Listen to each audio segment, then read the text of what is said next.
Ghost King basically plays the information giver, the wise speaker, the one who gives them what they need to know.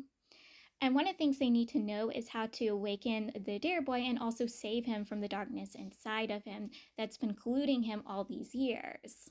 Because he's been mixed with it, the part that was raised by the Dark Lady and by the Plague God. They need to fully free him from this. And the Ghost King's like, well, you can either one, kill him, or two, you can basically have him romanced by the Melody, because the Melody has the lamp inside him. Now, the lamp, yes, can rid of it of darkness. But the thing is when it comes to something as severe as the Deer Boy is, he's going to have to romance them.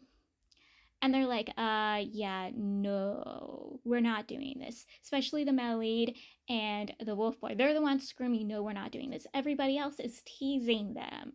They're like, oh, you guys got to switch wives now. You guys have to romance each other's wives. Like, you guys were supposed to be with your certain lovers, but now you guys have to be with each other's lovers. Like, this is not going very well. They're not very happy by this. He also tells them how they can defeat the great demon once he awakens. He tells them how to defeat that. It's basically the same method of how he tells them to kill the Deer Boy. He also informs them that the great demon they had been fighting this entire time, the one the Plague God works for, the Dark Lady, the Fox group had been working for, is not the same great demon. He is a fake. He's been trying to turn himself into the great demon, except it's not been working out very well for him. But this is the guy they've been fighting with, not the real great demon, a fake one. He tells them that the fake great demon has the vessel to the great demon. So this calms the main character down, because the main character at this point really was thinking he was the vessel. Even with everyone trying to convince him, he wasn't. Except when he gets to talk to the Ghost King alone, he finds out that yes, he is. But he originally wasn't. His father was. His biological father. His father's father, who did not want to become the great demon, decided to trick a woman into falling in love with him with the help of his two brothers, the main character's adopted father and his uncle.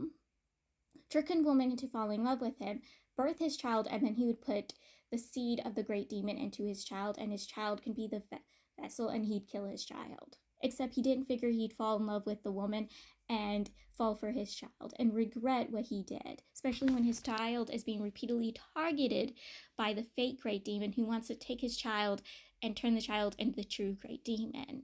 Realizing he created a future of suffering for his child, he wanted to save his child, but he had the inability to do that. Like how he could run from his own fate, he ended up giving his fate to his child, which was a way more worse fate than what he had.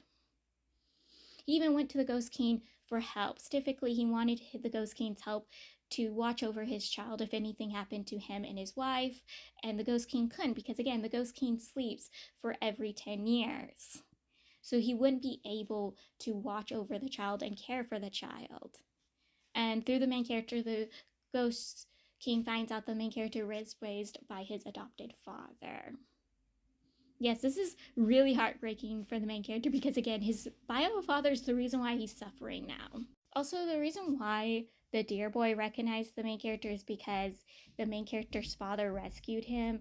I don't understand that part. That part I was confused about, but somehow the main character's father was involved in the boy's rescuing. When the main character goes and visits the slumbering Deer Boy, the main character gets dragged by the dark part of the Deer Boy, and their both souls get dragged into a painting, which the male lead and the Wolf Boy chases them into the painting with the help of the Ghost King, and they have to fight the evil version of the Deer Boy that was being turned into a new vessel or creation of the great demon. Yes, it was a whole thing. Like I said, it's Tom and Jerry hijinks going on. And the Deer Boy wanted to absorb the evil version of himself and have the others, rid of him. But the main character wouldn't allow it, so the main character used his powers that he now knows of to try to absorb this version, which this gets them all thrown out of the mortal. The thing tries to run away. The main character keeps getting sidelined by everyone in the fight because the Melody doesn't want the main character to fully turning into the great demon, because using his powers will slowly awaken the demon seed inside him and turn him into the great demon. Like, it's a whole Tom and Jerry hijinks. I am not kidding. But the main character had to use those powers to defeat this creature thing. The Dark Lady and the Plague God had ran off and disappeared. Also, during this whole Tom and Jerry hijinks, the scholar comrade, he shows up and he helps them fight off. And once the fighting was all done, he gets told everything and he's like, oh, great, so we have to protect the main character, right? We got to keep him safe and sound from the fake great demon and keep him from awakening as the great demon. Like, we can do this. As long as we work as comrades and friends, we can protect the main character from the fake great demon and protect him from himself and keep him from awakening. This is gonna be easy. Like, I love how this man's just like, yeah, I get what's going on and we can do this. The Mellied and the Wolf Boy are on hot seats with their lovers, and now they're also jealous of each other's lovers because the main character and the Dare Boy are kind of much more closer to each other. Like, the main character, because he knows that he knew the Dare Boy in the past, but also knew he knew the Mellied, but the Mellied doesn't know this. Like how the Dare Boy knows he knew the main character. The main character is in a awkward but doesn't know how to talk with the Mellied situation. So he's also very upset about the dreams he had saw, typically the dreams of the Mellied possibly killing his parents. Like, it's a whole thing. He doesn't know how to deal with it. And then you got the Dare Boy, who had told himself that he would be with the person who had saved his life. And that person was the main character.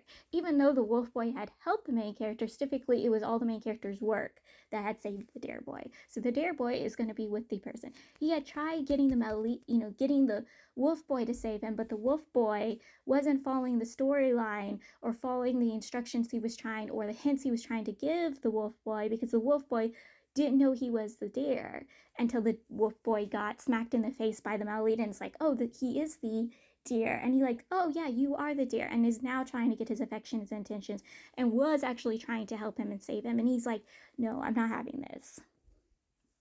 Like, it is a whole mess. The Dare Boy doesn't want anything to do with the Wolf Boy. He wants to be with the main character.